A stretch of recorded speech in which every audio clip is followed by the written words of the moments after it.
Hey guys! Alright, so today I'm gonna do something a little bit different than I've done before. I have a few people who wanted to kind of know how I did my food from scratch, like mainly my friends on Facebook. So I figured that I would go ahead and pretty much show you how like one of my big bake days goes. Well, cooking in general. So today I'm going to make my foolproof pizza dough. As well as a pizza sauce from scratch without tomato paste.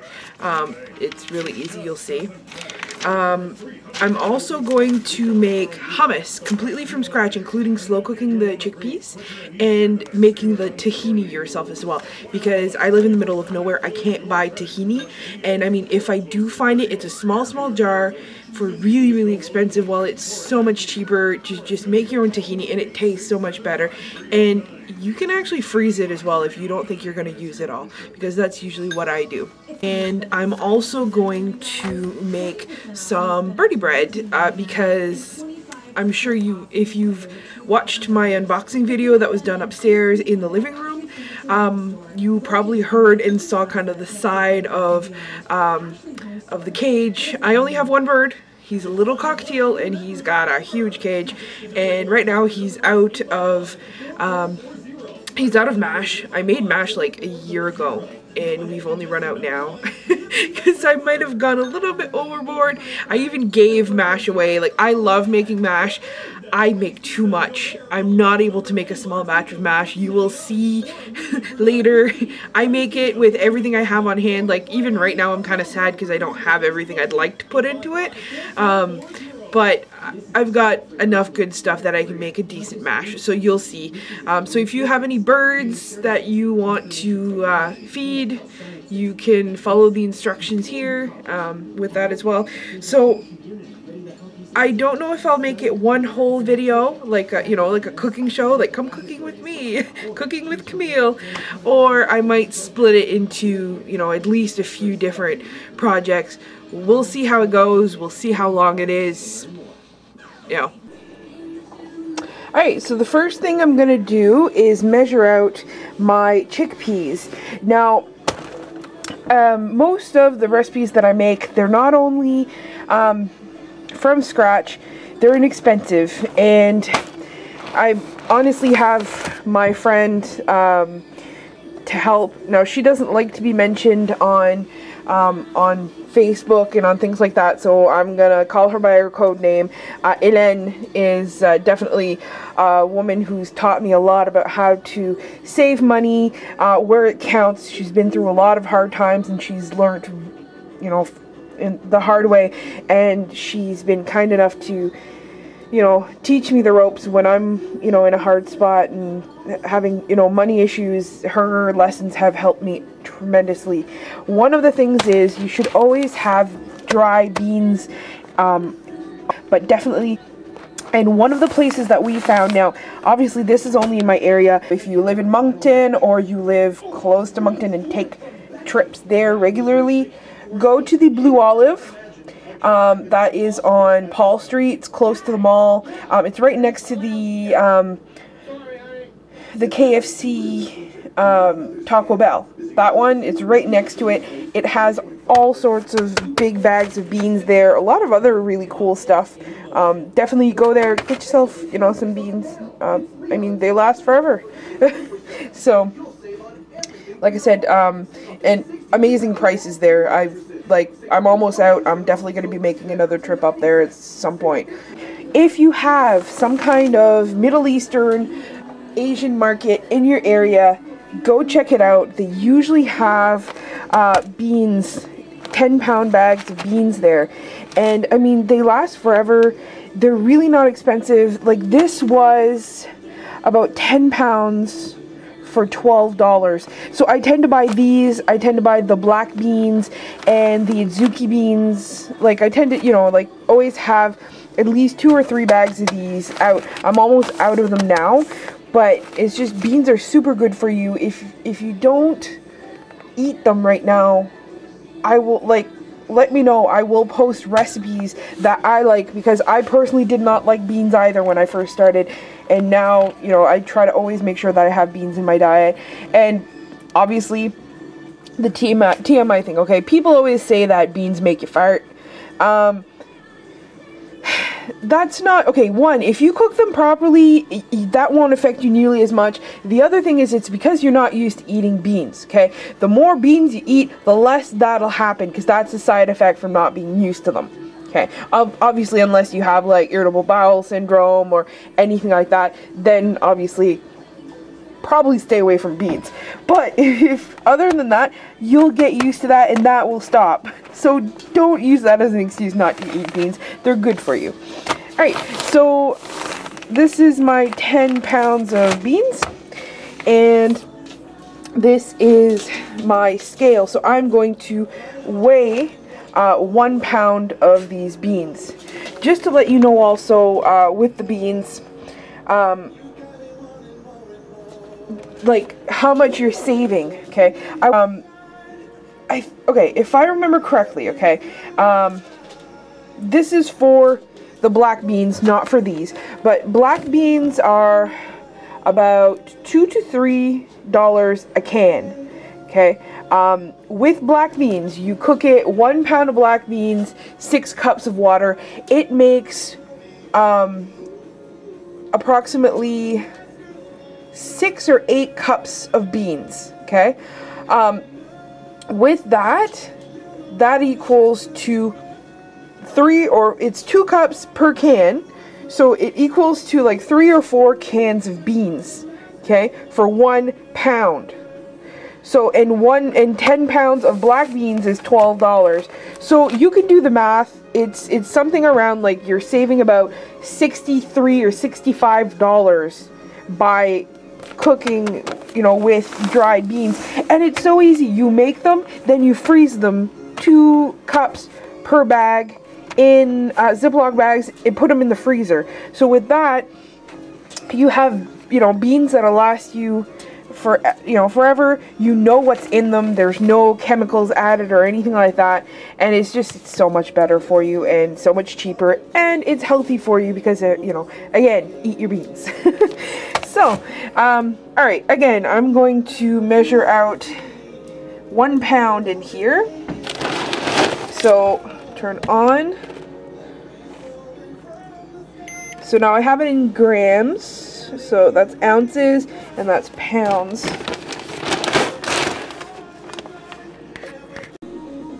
And as you can see, there is 1 pound of beans here.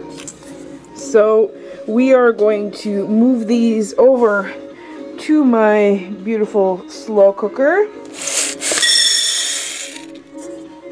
Now, there's 2 ways you can do this, okay? The best way, especially if you are sensitive to gas, fill this with water, put it in the fridge, and let it stand overnight, and then drain it, and then do this step. It's not always needed. If you're in a rush, you can skip it. It won't kill you. Right now, I'm just trying to get like a pile of things done all at once because I work at 4 o'clock and it's already 1 o'clock. So I'm just skipping this step because, you know, I did a good healthy grocery and I'm trying to keep everything healthy in here as much as I can. So hummus is always our go-to for some really nice protein. Alright, so we are going to fill this with 7 cups of water.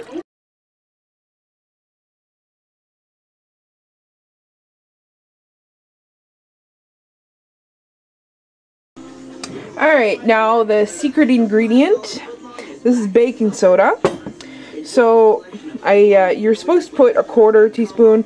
I could only find my 1/8, so put 2 of them in here.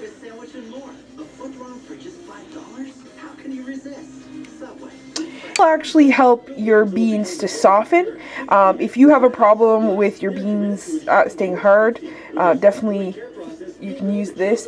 Also, a tip, if you're trying to cook beans with any kind of tomato sauce or any kind of acidic content, cook your beans first and then add your acidity, because acidity stops the beans from cooking, okay? Take it from someone who's learned the hard way. So, anytime you're using anything acidic, cook your beans first and then put them in. It's an extra step, but it definitely works. Or just do like I do, batch cook your beans and then freeze them, and then you can take them out. Except for this case, I do, when I'm making hummus, a lot of the times I just make a 1 pound batch and then make a huge amount of hummus, and then I can freeze my hummus. Alright? Alright, so we are going to put the cover on, and then we are going to set this for 4 hours because we want this cooked fast. The top of my slow cooker is dusty.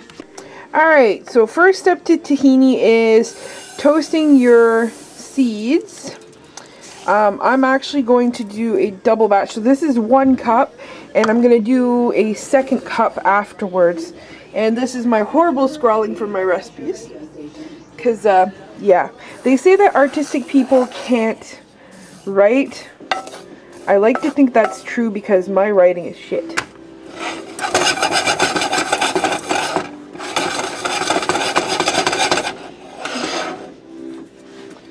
This is becoming a danger. I'm gonna have to fix that.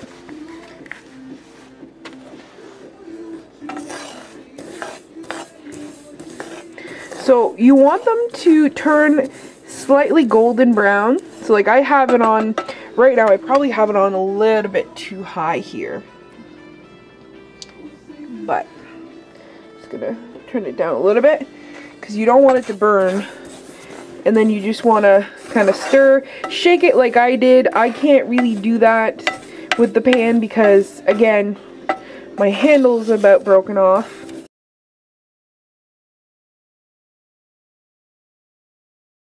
This just helps bring out the oils and the flavors in the sesame.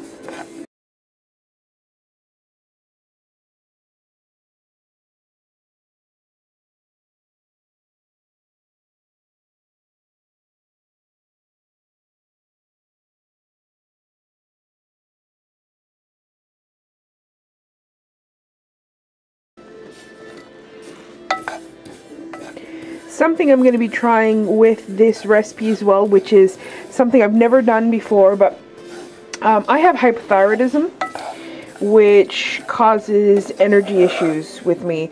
Like I have chronic fatigue. It also affects my metabolism. It makes it really hard to lose weight. Plus I have like a pile of other health issues like that affect my energy, like anemia and sleep apnea. But the big one is my thyroid issue, because if I can get my energy up, I can lose weight. Most likely my anemia and my sleep apnea will go away. So one of the things that I want to try, because I actually love healthy food. Eating healthy is definitely not my issue. It's having enough energy to exercise. So I'm going to try adding dulse and seaweeds into my diet because it's actually really good for you, and the iodine helps with thyroid issues. So I'm going to actually put dulse flakes into my hummus, which is one of the things that I'm going to try. The lovely Chris, one of my coworkers, was nice enough to give me a huge bag of dulse. She actually dried this herself, so that is like from the local beaches of Nova Scotia. So I'm actually going to take that and I'm going to grind some in my coffee grinder to make my own powder, and I'm going to put that in the hummus. So it actually replaces a lot of the salt too, which is good. Like if you tend to oversalt, which I don't. I only use a little bit of salt to enhance flavors.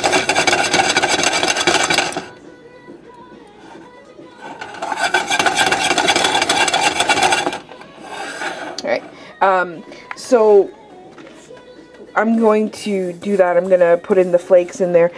So it will change, obviously, the flavor of the hummus a little bit, but hopefully we'll like it. I already talked to Al about it because obviously, you know, you're changing any recipes with your hubby. You want to make sure that, you know, they're going to eat it, because you're not just making it for yourself. You want, you know, your whole family to be able to eat it. Thankfully, I lucked out. I have a husband who's not afraid to experiment in the kitchen. He's a Red Seal cook, which if any of you are American, you might not know what it is. A Red Seal is your accreditation in Canada. If you want to become a cook, or if you want to become a chef, you need to get your Red Seal. So technically he could be, you know, a head chef in restaurants, things like that, because he has his Red Seal. Doesn't really interest him much, though.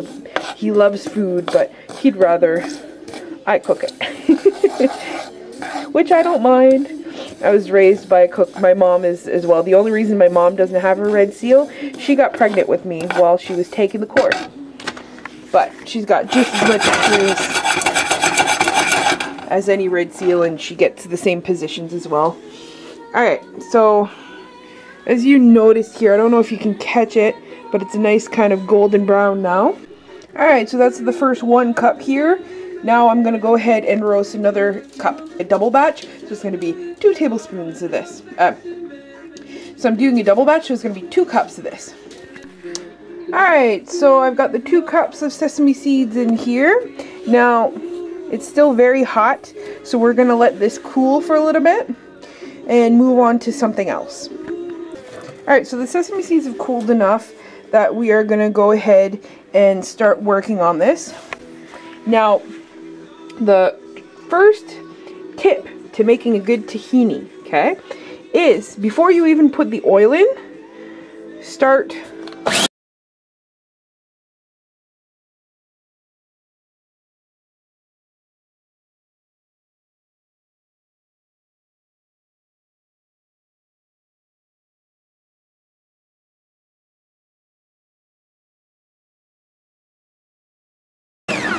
Alright, so we've split the shells and loosened all that beautiful oil.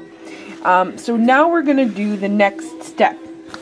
Now, have I mentioned that we're on a budget? We're poor. This is going to seem very sacrilegious, but I'm going to go ahead and show it just to prove to people that, you know, okay, you might be sacrificing flavor, but if you are ever in a position that you can't afford olive oil because it's too expensive and you've been waiting for it to go on sale for, you know, $3 or $4 for a liter and it's just not going on sale, you can use other oils like canola oil. Be careful with strong flavored oils. The only thing, obviously, you are sacrificing flavor, but it will still taste like tahini or hummus. It's just obviously the olive oil gives it a much richer flavor, okay? So right now I'm stuck with canola oil. Not the best, I know, but it was on sale, really cheap. And again, we're going with budget eating here. And so the regular recipe calls for 3 tablespoons. So I have a tablespoon and a half here. So we're doubling, so we're going to put in 6 tablespoons of oil in here. Alright, and this is the final tablespoon here. Okay. Now the biggest mistake that people do when they're making tahini, okay, is they don't wait long enough and they think that their tahini's not going to turn into that gorgeous paste that you want, that like liquidy gorgeous tahini, so they keep adding more and more oil to the point that you just have way too much oil. Okay, I have 6 tablespoons in this for 2 cups of seeds. As you see, you know, previously I already mixed everything, like I pre-chopped it, so it's already released a lot of its oils. So now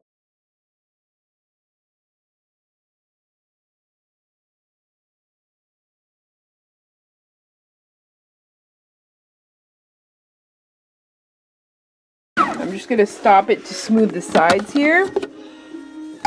But, you know, you can see it's already softening, but trust me, it's going to get even better. Smoothing the sides. Okay. Can you tell I love cooking? And my favorite thing is, you know, when you're on a tight budget and you don't have a lot of money, and then you come up with, you know, awesome recipes anyway. Or I have a tendency to come up with recipes that are even better when I don't have a lot of money, which is, you know, which is something that amuses my husband to no end.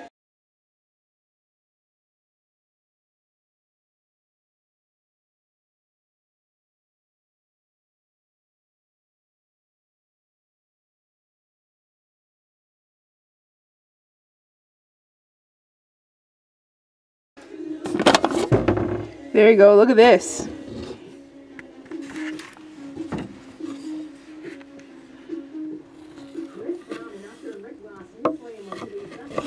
See?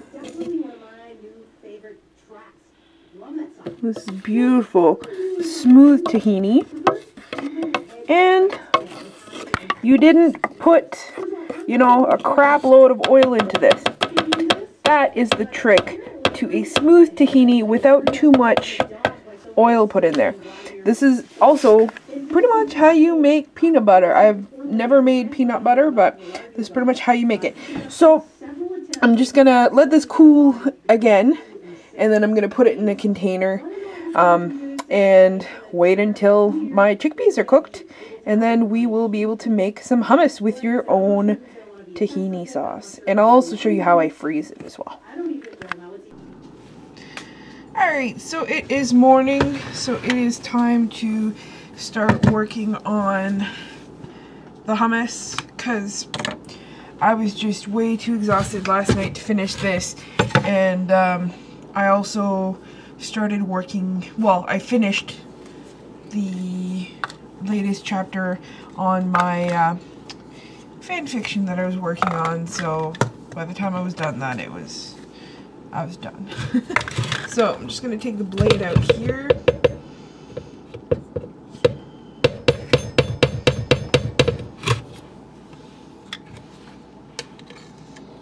So this is the tahini here. I'm just going to individually separate the tahini into usable amounts. So with these recipes, it calls for 1/3 cup of tahini for each recipe. So I'm going to try to measure everything out into 1/3 cup.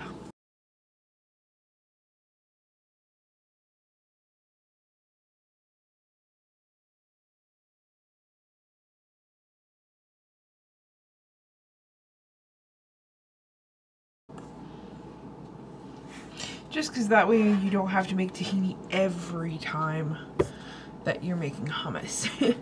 It's not like a huge amount of work, but Lord knows sometimes you just really don't feel like. Everybody has those days. I have those days most of the time. Oops.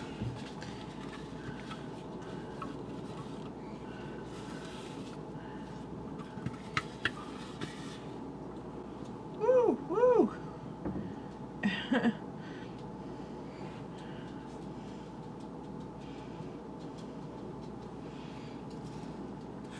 Alright, so this is gonna be this one here. So this goes back in here because this is what I'm gonna be using for the hummus. Now, for these two, I'm actually going to stick these in the freezer. You want them on a flat surface. Now, because these have a lot of oil in them, they're not gonna freeze hard solid, but they are gonna freeze very, pretty solid. So once they're frozen, then I'm gonna stick them in a Ziploc bag, okay?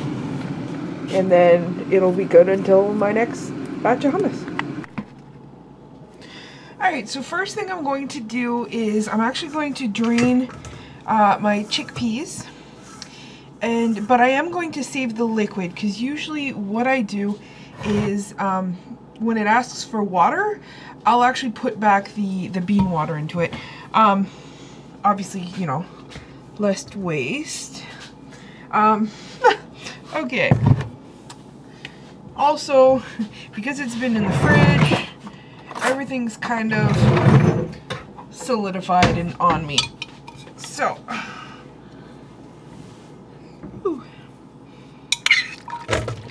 there we go.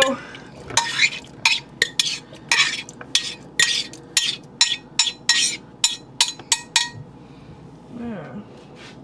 I don't know if that would be any liquid because that's pretty solid. It's more of a gel than a water now. Oh.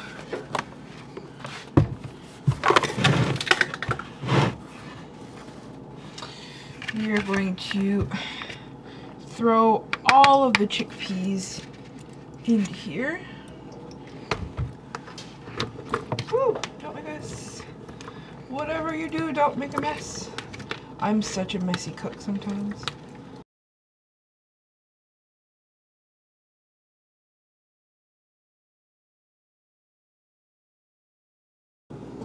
I'm having trouble today. Smash it. There we go. And now the paper easily comes off. And I'm just gonna throw this into the food processor.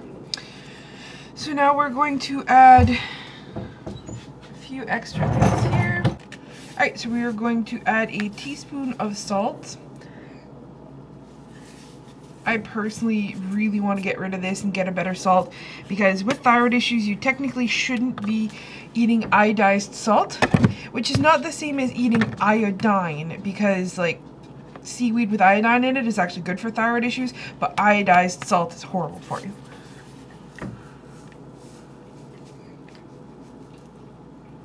So that, a little bit less than a teaspoon in here, because I am going to be putting some dulse in this, which tastes naturally salty. So the next thing we're going to put in is 5 tablespoons of lime juice.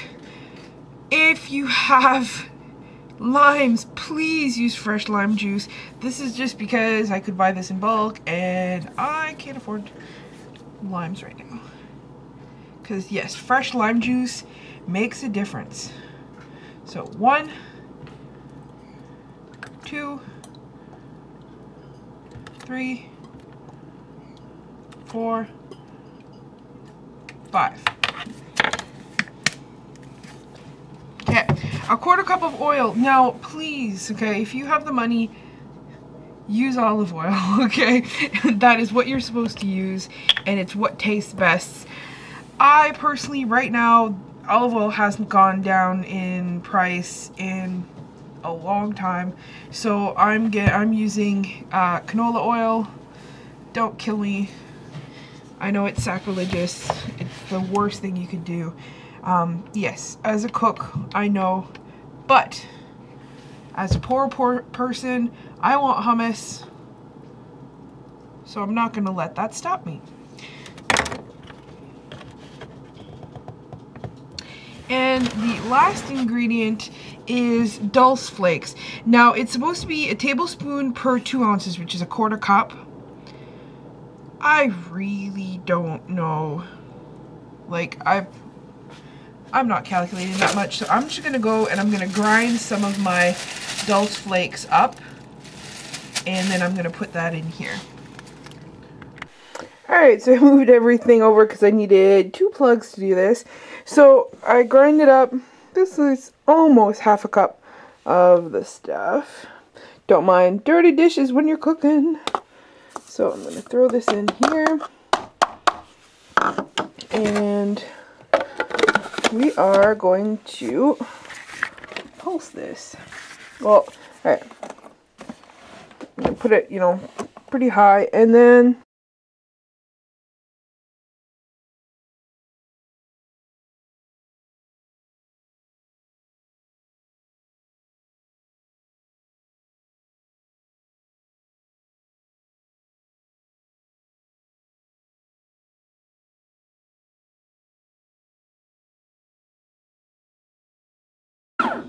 let's take a look.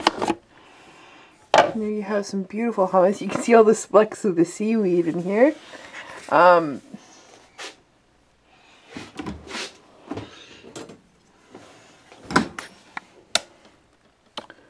Texture is looking good.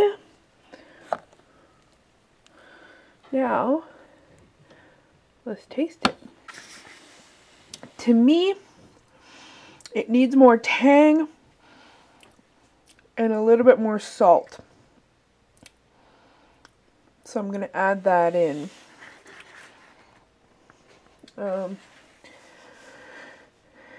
Actually, you know what? To do that, I'm probably better off switching it into a bowl, because if not, I'm just going to over process all of this.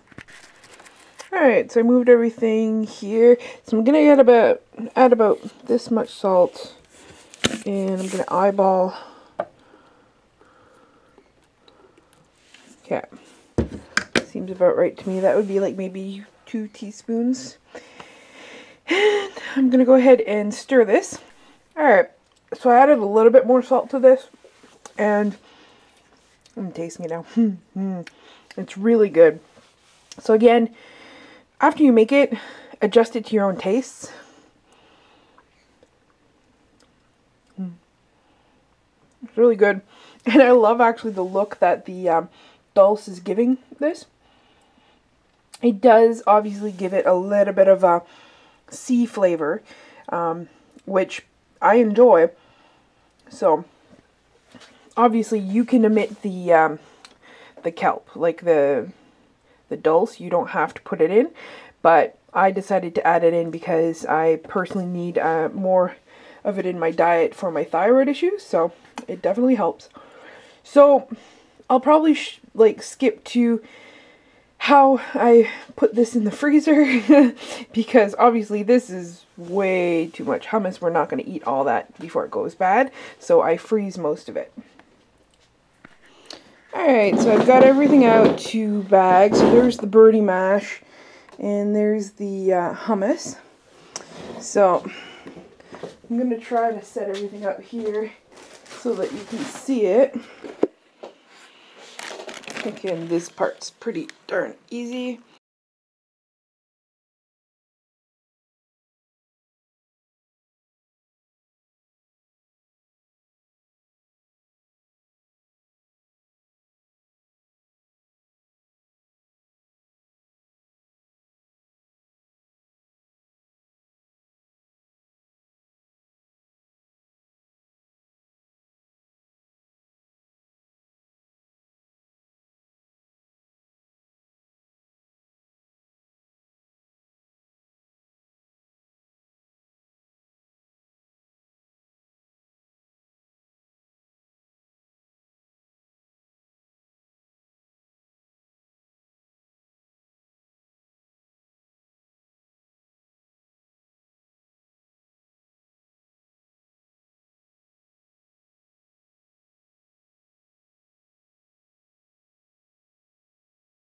Alright, so that's all the hummus.